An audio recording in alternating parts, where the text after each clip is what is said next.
Hey, GMC parents and leaders, we just wanted to come to you. I know probably all of you are tired of Zoom calls, whether that's e-learning or work or whatever.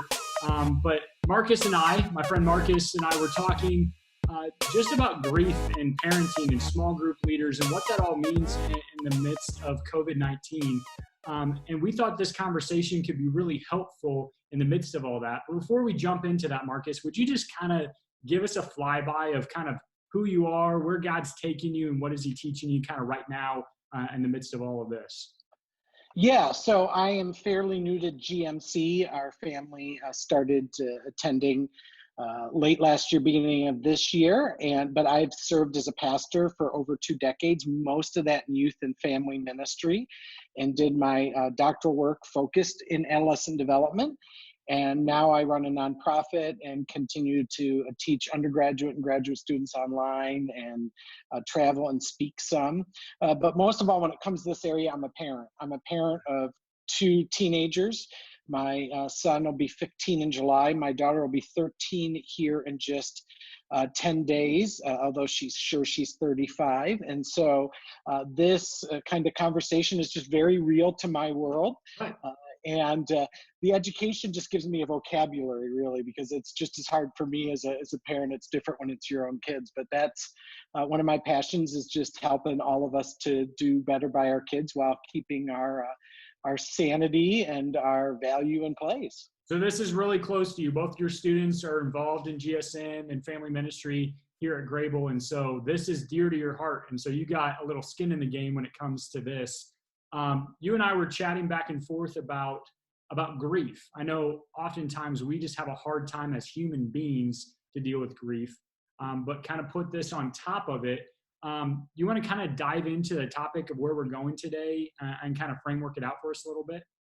Yeah, I mean, I think our goal is to talk about grief in general, but also how we deal with grief with our kids. And while we're recording this at the end of April of 2020, in the midst of COVID-19, it really does apply in general, and in any season. What's unique about this season is that we're experiencing grief all at once. Yeah. And most people don't realize it, but a lot of these emotions we're feeling in the midst of COVID-19, in the midst of the kind of being stuck at home, the fear, the worry, the anger, the uncertainty, all the emotions that come with isolation, all of it, it really is grief.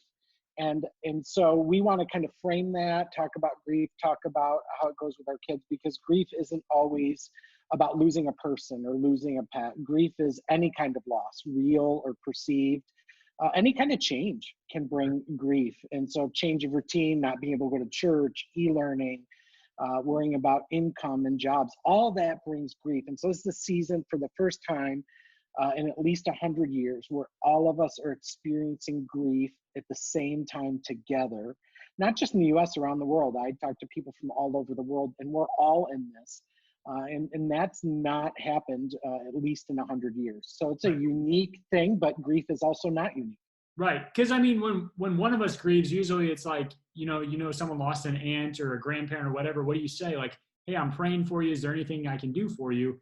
But right now, we are all grieving at the same time, at the same pace, maybe losing different things. And I love that you brought up that grief is more than just losing maybe a loved one or a pet. It can be losing events that we're looking forward to. I know juniors and seniors right now are grieving over the loss of prom, over the loss of potentially going to state in basketball, or whatever that is. Like, grief can look at different things. And I think you're going to talk about too, like how we're all at different paces when it comes to grief, right? Yeah, absolutely. And grief is very individualized. And that's one of the things that's hard about it. And again, any kind of loss, but it's also normal. Like, grief is very, very normal. I think nothing feels normal right now. And so perhaps the most important thing that we can say is that these feelings of grief are very normal. It's very human. It's very natural. It's really necessary. Grief is necessary. You can't heal really without grieving. Again, it's unpleasant, but God gives us these feelings, and we need to feel these feelings. Yeah, I actually have a ministry buddy in another state with his youth group. They had a grief party, and so he just got a whiteboard and just put grief party on it. And they wrote all the things that they are grieving right now. And I thought that was a really good step forward, because I think sometimes it's just saying it outside of your mind, saying, yeah, I am actually pretty upset that I lost my track season. I'm pretty upset that I just can't go to the Mexican restaurant and eat bottomless chips and guacamole. That's what I'm grieving right now. But, like whether it's big or small, I think that can be a helpful step of just saying it out loud. Like, yes, I miss this because of COVID-19.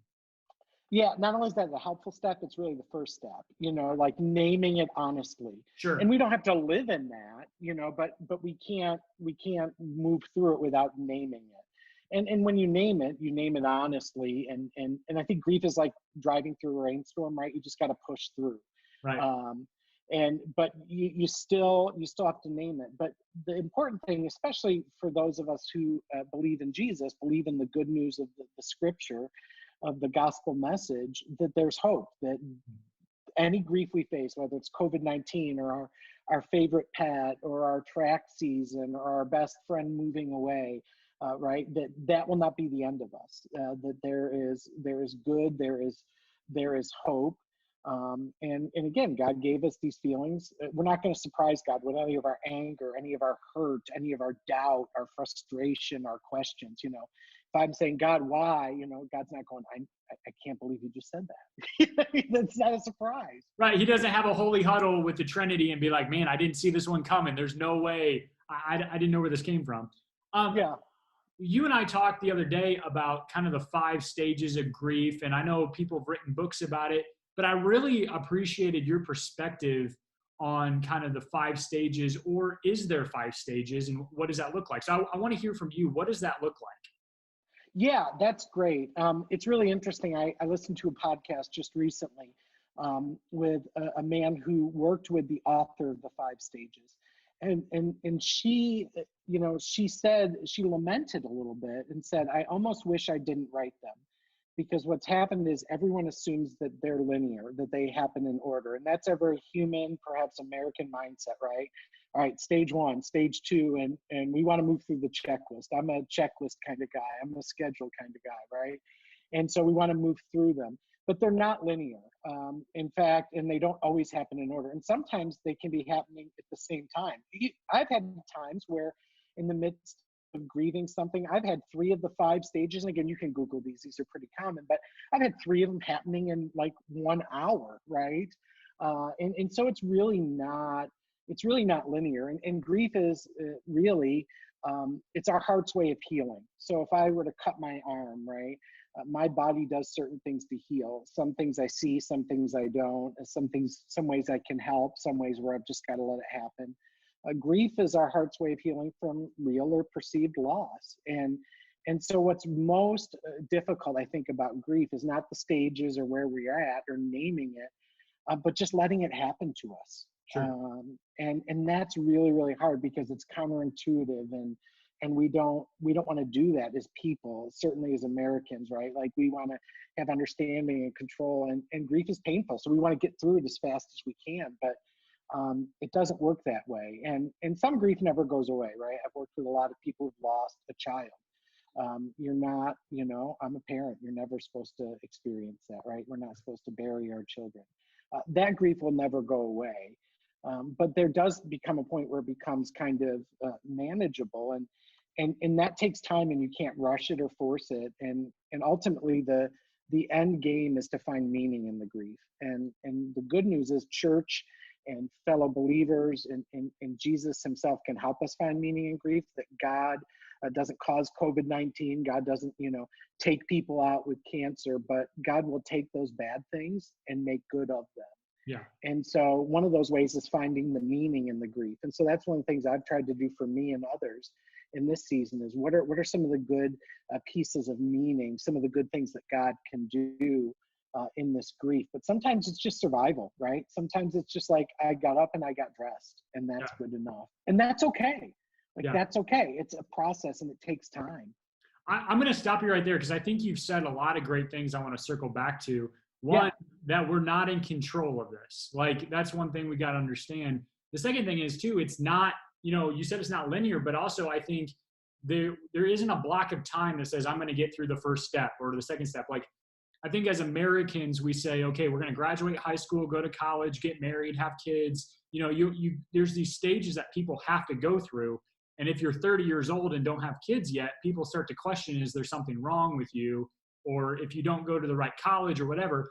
So same way with grief, like some people may push you through grief faster than maybe what your body's meant to or what you're meant to go through. And so understanding that people may be denying some of the things where other people are weeks past, you know, in that too. And so the different stages I think are interesting. Also how they can be running on parallel tracks too, where you can be grieving things simultaneously of how those things work too. And so I think that is really, really helpful for me to even understand, working with other leaders and parents, to understand that a student may be grieving, they may be in several stages at one time. That's Right. super, super helpful. Yeah. And you know, you made an interesting point about other people rushing us through it. And Sure. and when that happens, I mean, maybe it's a spirit of helpfulness. It's often their own discomfort as well, and they don't want to see us hurting. But we also try to rush ourselves through it, right? Yeah. You know, I don't want to feel this anymore. You know, I should be able to buck up now. You know, I should be able to shower daily again by now. You know, again, it's the simple things, and the sense is that, you know, all of those things with grief are normal, and sometimes that's the best gift we can give ourselves or someone else, is to say, this is normal and you have space. You know, we have to feel the feelings. Right. It's a part of our humanity. Right. And the Enneagram, I'm an 8. So I like to get things done. I want to push through things. And so for me, I think part of my grief process have been lowering my expectations on certain things. Like, is it a win for me on my day off just to shower and be present with God? You know, I think that's a win. I think just having a lower expectations of things and not taking ourselves too seriously can really be helpful in this process of grief too. Yeah, as a fellow 8, I get that. And I think, you know, for me, not just lowering my expectations, but being okay with it when things just don't work out the way I planned.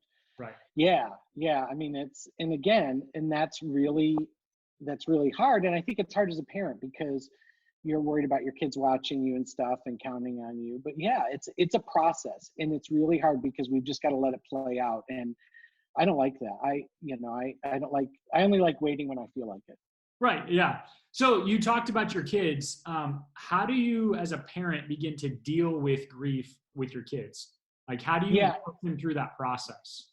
yeah, that's a great question. And again, all the experience, all the education in the world, it's different when it's your own kids. Right. And I will tell you, parenting is the best thing I've ever gotten to do in my life, and it's the hardest thing I've ever gotten to do in my life. And, you know, I think the worst thing that we can experience as parents is when our kids are hurting and we cannot fix it, big or small. And for me, especially, and I know this is normal, especially when it's my little girl, right? I have a son and a daughter, right? You know, when my little girl is hurting and I can't fix it, it's the worst thing I experience, even if it's not a big deal, right? Like Right. last night, she was, you know, going to go to bed and came back down, and I, you know, said, hey, I thought you were going to bed, and like just broke down because she was worried her e-learning assignments had not submitted. And it's like in that moment you just, you know, you want to, like, you know, punch the internet and fix the computer, and you just don't want to see your little girl crying, you know. Sure. And it's the hardest thing we experience as parents. I think just recognizing that, like, it's so hard and it's so personal when that happens. Sure. What are some of the things that your family has maybe in place for coping mechanisms or things you guys tried to kind of move you guys forward? And obviously, we know we're taking shots in the dark. We're going to take a lot of shots that we miss. But what have you guys tried? What have you heard other families trying in the midst of all of this? Yeah, I mean, I think the first thing is about creating as much of an environment or a culture where people feel free to express their emotions. Mm. And that's something that we've really seen kind of come to fruition in the midst of COVID-19. So last night, even with my daughter, she said, I'm very stressed, right? You know, and so to be able to name the emotion and say that is what it is. I think, you know, apologizing to one another. You know, we've made it a habit as parents when we lose our temper or don't handle something perfectly, to apologize. And so over time, that's kind of created a culture. So 2 days ago, I was working in my office and the kids were with me because I have better internet than home because we live in the country, right? And, I was trying to focus on something, and I have that disorder where when you hear people chewing, it drives you crazy. And so my son was like within 10 feet of me and had gum, and I was losing my crap, right? And everything in me was like, do not react, do not react. And I finally said, hey, can you either stop chewing the gum or move, just because it's just for me, just as distraction, right? And he said, I'm sorry. And so then I had to quickly say, well, don't apologize for chewing gum. It's my thing. So just creating that kind of transparency, right, on the small things, I think, and on the big things has been really, really, really important. Yeah. Is one of the things. Yeah, and I think that's so good. Like one of our big things that for GSM is for small group leaders to create a safe space, and I think that's so true at home too. Is how can we create a safe space for everyone? And I know that seems kind of cliche and hokey, but does everyone feel safe in the environment that they're in? I think is so helpful. Also, you said just name what's going on, right? And so it's okay not to be okay. It's just okay. It's not okay to stay that way, right? It's okay Right. to be okay. You just can't stay that way. And I think that's part of the process we got to help walk our students and kids through is, can you really name what's going on? Because when you're lashing out, that may not be the actual root of what's going on. So I think that's really, really good. Yeah, and kind of one of our questions for that is, what's going on? What are you feeling? And so diving in and just saying, I don't know. Okay, well, are you sad? Are you angry? Are you overwhelmed? Are you stressed? Right? Because for me as a parent, that does a couple things. One, it tells me how to help because that's what I desperately want to do. Sure. I desperately want to help. It creates understanding, but also helps our kids to name their emotions. And we want to do this stuff now while we have them safely, kind of in our care, then so that they're ready when they go out in the world that's not going to care about them like we do. That's not going to protect them like we do. And it helps us too, because we're not always good at naming our emotions, especially with our kids. But when it comes to grief, modeling, as a parent, modeling is everything. As the spiritual champions of the household, as parents, what could you tell parents about, like, developmentally about their kids that would be helpful? Not that we are physicians in any way, but what developmentally, as you've studied through and worked on your doctorate and those things, what have you learned developmentally that would be helpful for parents to know about grief with their kids? Yeah, I think the first thing is that kids cannot process grief, particularly this COVID-19 thing. Developmentally, they cannot process this, whether they're 4 or they're 19. And by kids, I'm basically saying 0 to 29. Yeah. Because the brain is not fully developed in men till 30, right? Sorry, Kevin, and so, right. I'll take it. Yeah. But no, and so I think just recognizing that they can't fully process this, can't fully understand this. And so part of their grieving is going to seem super illogical. And that's the nature of grief. But if we're honest, because we've never experienced anything like this, I'm not sure I, as a 42-year-old man, can fully process this. Right. And anyone that tells you that they've got this figured out or processed is either kidding themselves or like really need some serious mental health intervention. Right. And so I think that's the first thing, right, is saying that they can't do this. And that takes the pressure off of us, because sometimes when our kids can't handle something, we take that personal. We see that as a failure on our behalf as parents. That's really good. That's really good. What would you tell small group leaders and youth workers along the same lines? Is there any different advice that you would maybe give that group of people when it comes to developmentally, like reaching out to students that aren't your own kids, but you're trying to lead them in that way too? Does that make sense? Yeah, I mean, I think a lot of it's the same advice. It is definitely easier when it's not your kids, because again, it doesn't feel personal. You don't have the emotional investment. You don't have the insecurities. I think one of the things that small group leaders have to avoid is panic, right? When kids start to open up, and particularly online. I mean, teenagers, older children will say things over text message, over Instagram, over whatever digital form that they would never say in person. And so making sure you don't panic, but also making sure you follow up, right? That you take that a step further one-on-one. Because when you're a parent, you're living in it. So, you can have constant conversation. When you have that limited, interaction of a small group leader, you've got to be more intentional about following up. And the other thing I would say to small group leaders, if you feel like it's over your head, there's nothing wrong with that. Sure. That's where they go to the right person. Like if it's, GMC, you or Brennan, right? If they're in a different church setting and watching this, finding the leader. And I know if you feel like you're overwhelmed with something, you go to someone that you think, Right. I feel like I can't handle something, and so I think those would be the two kind of caveats, if you will. Yeah. I think kids will be more honest with small group leaders, Sure. but I think it's a little more complicated too. So let's pivot just a little bit. What are some of the collateral damage that you think will happen if we kind of suppress grief? Like we don't take care of it, we don't name it, we don't do all those things. What are some of the consequences that we're looking at if we just kind of avoid it and say it'll take care of itself? I mean, best case scenario, you have someone that carries this forever unprocessed, and that will affect their emotional health, which will affect their spiritual health, their intellectual health, their financial health, and even at a small degree, right? This COVID-19 thing is a trauma. It's a trauma. Sure. It's a trauma for all of us, and so you have to process trauma. Otherwise, it shapes your person. It shapes your personality. It shapes your identity, and so you're not free to be fully yourself. It's a health issue. Right. That's the minimum cost. I mean, the maximum cost is that it could create serious mental health disorders that lead to non-functioning, suicidality. Not processing emotions is devastating, and we live in a culture, even especially in the church, where we don't process the hard things. We have to pretend like we have it together, and that's, affects everything, the heart, the mind. I could go on for an hour about that. Right. For sure.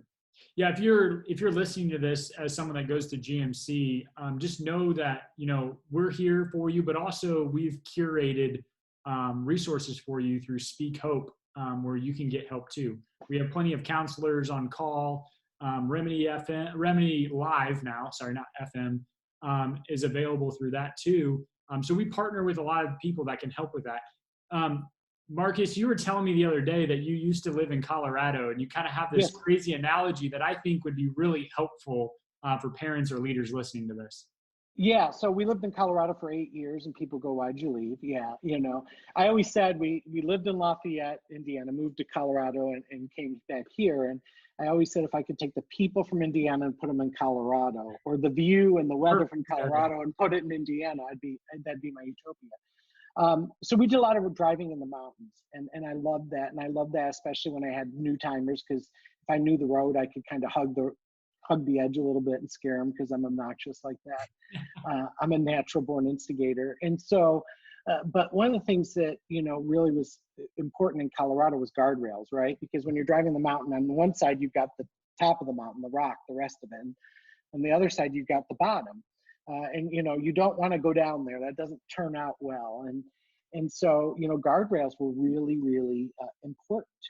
And I think as parents, whether we're dealing with grief or whether we're dealing with learning new things or relationship difficulties, any kind of challenge, our job is to be guardrails. We want to make sure that we prevent our kids from doing something that will destroy their life physically or emotionally. Destroy their life, not make it hard, right? But we've got to let them drive, which means they're going to cross the center line. They're going to get in some wrecks. They might total the car. They're going to scratch it up. They're going to do all sorts of things that are going to be painful for them and for you. But again, we have them in this kind of protective care where they can learn while they're with us in the safety of us, so that when they go out in the world, they've already learned how to do that. And so I think as parents, especially when our kids are struggling, we do one of two things. We tend to kind of micromanage and just do the driving and every little aspect of it, right? Or a lot of times when they're teenagers, because they're ornery and hormonal and difficult and mean and frustrating, that we just say, okay, your feet are big enough that you're an adult. I can't deal with you. Good luck. And both those are dangerous because, again, when they get out in the real world, they don't have us to protect them. And there's not necessarily going to be adults that care in their lives. And if they are, they're going to have limited, impact. And while we have this time with them, this is where they can kind of learn while making some mistakes. Again, pain is hard, right? Watch my daughter. She's a middle school girl, like drama central around relationships, right? But I've got to let her have some of the pain, even though it devastates me that she's crying, that I want to, go find that bully and take care of it myself, right? Because I'm a dad. That this is, that my home, my relationship with them becomes that guardrail where they can learn to kind of work through these things, but I still protect them from something that's going to destroy their life, right? And that's hard. It's harder for moms than dads. I will tell you that for sure. And so my wife and I are always going back and forth about this, what really counts as a guardrail, right? Sure. Right. Yeah. And I think that analogy is so helpful on several different levels, especially like kind of where GMC is trying to go, and what Pastor C is kind of reinforcing too is, hey, we want the parents to be the spiritual champions of the household. We want you to be the spiritual champions of your kids. Like, the church isn't going to fix your kid. We will partner with you, but we can't fix your kid. And so for us, like, this is a huge opportunity for us to take our hands off the steering wheel and says, parents, go do this. But also, parents, you have an opportunity to take your hands off the steering wheel and say, hey, kids, we are going to resource you. We're going to help you.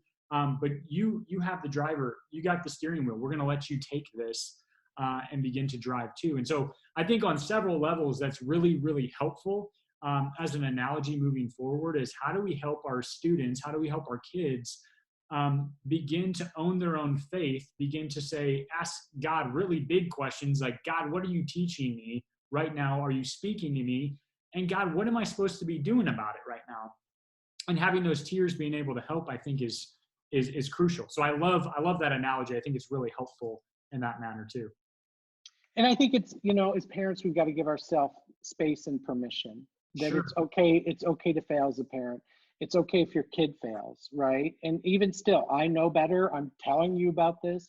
And I still struggle with this, right? The other day, we were moving some stuff around as a family. And so we had the ladder in the back of the truck, and it was really windy.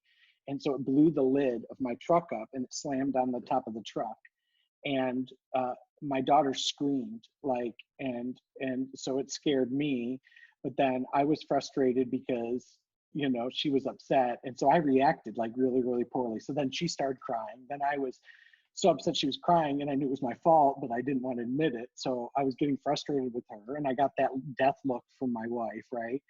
And so, and again, I know better, right? I know better. But again, in these moments, especially when you're cooped up together and you're getting on each other's nerves, and you can smell your kids, and you're trying to be teacher and still work and still be sane and, not develop, alcoholism, right? It's this really, really difficult, stressful time. And again, this is where the baseball analogy is really great, right? That the best baseball players get it right 4 out of 10 times. And so giving yourself space to fail as a parent, and then just apologize. So later that day, in front of the rest of my family, I waited till we were all together again. I apologized to Abby. I said, I'm so sorry. That was not right. I was just upset. I shouldn't have reacted that way. Because we're not always going to get it right. And I think it's really important to take the pressure off. And it's okay for our kids to see it's a gift, right? So they learn to apologize because we apologized. We modeled it. They learned that they're not always going to have it together because we modeled it. Right. And it just deepens the relationship so much. And for us, as we've practiced this, we've done really well in the quarantine, even better than I thought, better than we did before it. Yeah, because we've kind of had this practice again of apologizing, and I don't always get it right? That when we react, the last thing I want to be is my father. I love my father. He was a good parent in some ways. But when I don't stop and think and I react those 6 out of 10 times or 7 out of 10 times, right? And I hear those words come out of my mouth, like 3 words into the sentence, I'm like, oh my God, I'm my father, right? Sure. that we tend to do that, and then we beat ourselves up. So to just be able to say, listen, hey, that pastor doctor guy doesn't get it right, and he yells at his daughter for getting scared about something she should get scared about, you know, that giving ourselves some permission to not be perfect at this. Sure. And it's actually a gift for our kids. And I think that honestly, that was probably the biggest gift my parents gave me was just admitting when they were wrong. Like I think that was a huge gift. They were always come back and say, "Hey, Kevin, we didn't do this right." And I think that set an example for me more than anything else they ever said was, "Hey, it's okay not to be perfect, but are we willing to swallow our pride and go back and have that conversation?" I love that you did it in front of your whole family. You said, "Hey, remember that moment in the truck? I didn't deal with that well."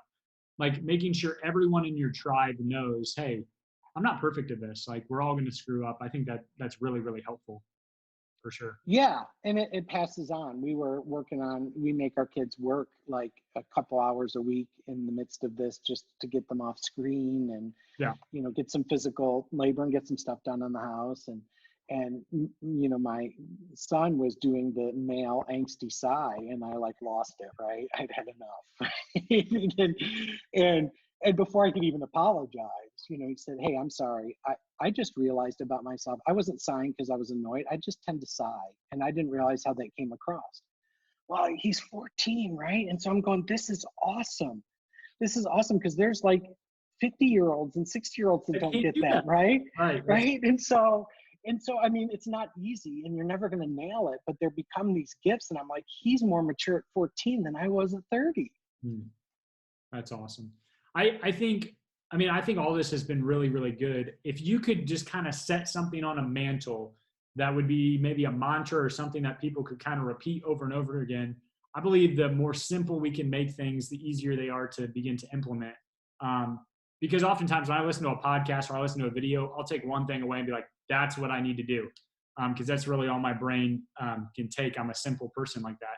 What would be maybe one or two like simple mantras that would be helpful moving a parent forward or a small group leader forward as they try to navigate the next couple weeks, as we may have lifts from different restrictions, or we may be in this a little bit longer. We don't know. Everything is changing by the day, the hour, the minute.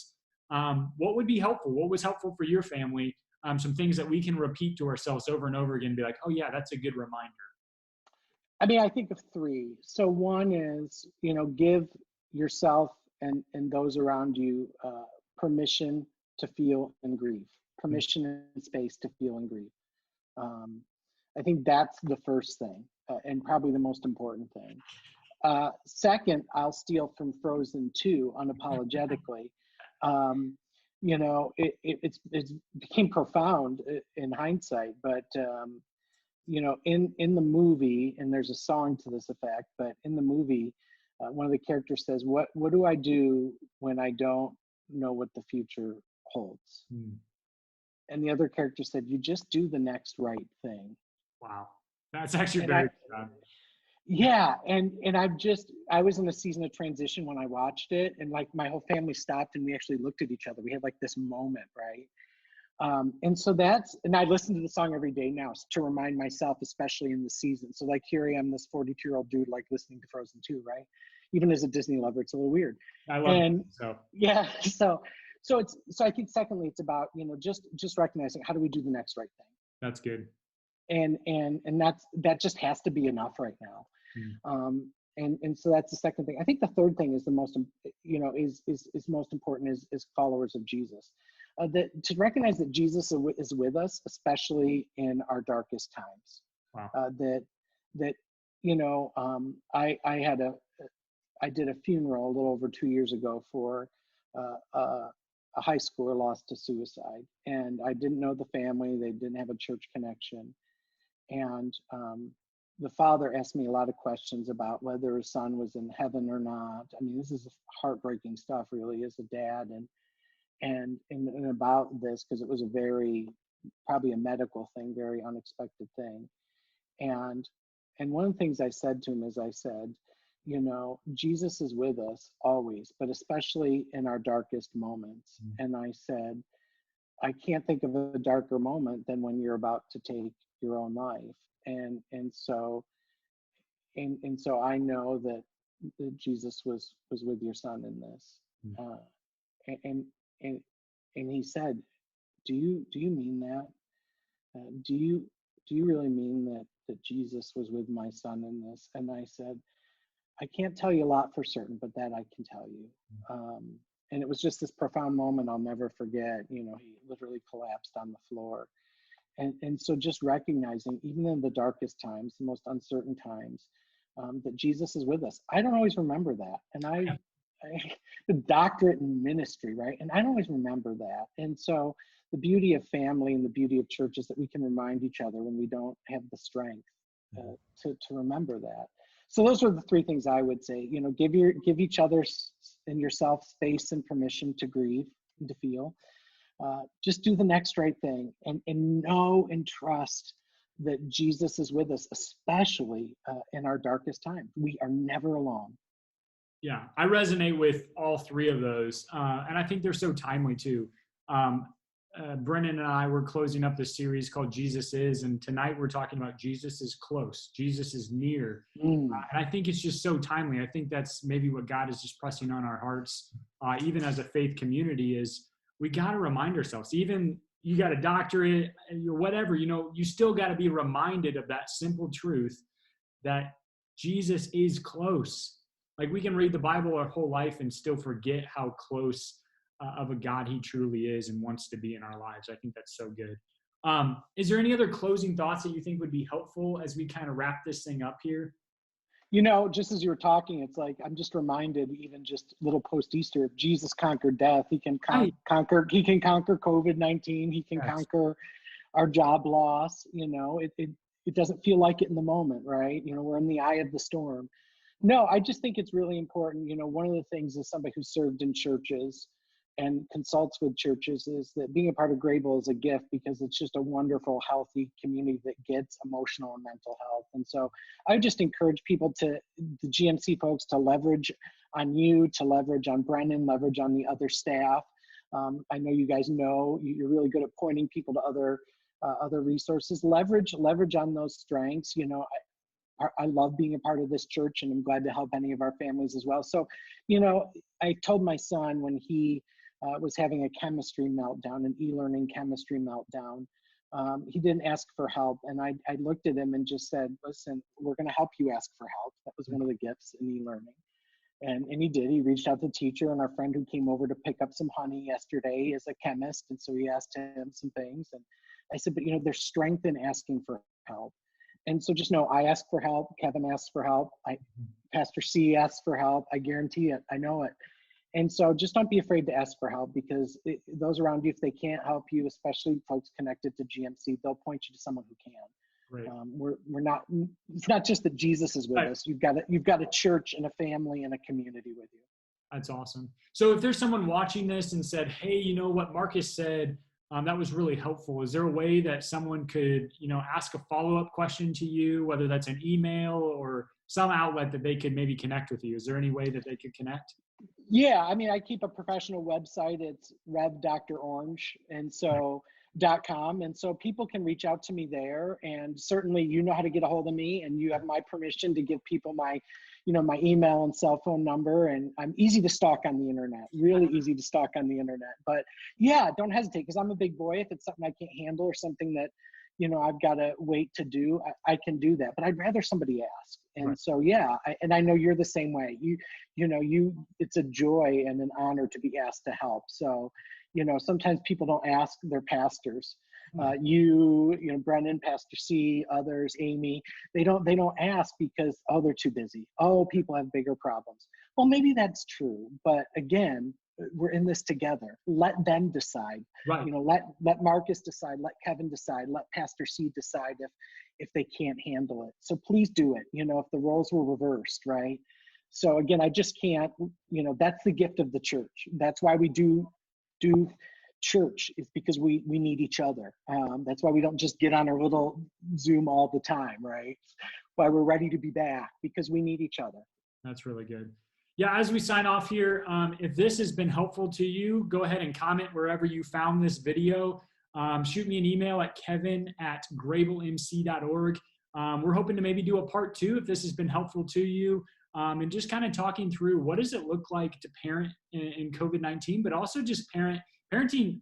From what I know and what I've read, is very hard and difficult as technology ramps up and all those things. I don't envy any of your guys' positions in doing that. And so if this resource is helpful, let us know. We'd love to continue to make this available for you. Marcus, thank you again so much for hanging out with me and doing this. I think this will be a blessing to many people. Appreciate you just being a part of the GMC family. So thanks again. Hope we can hang out. Thank you. Yep. Yep. Take care. Thanks, Kevin. Yep.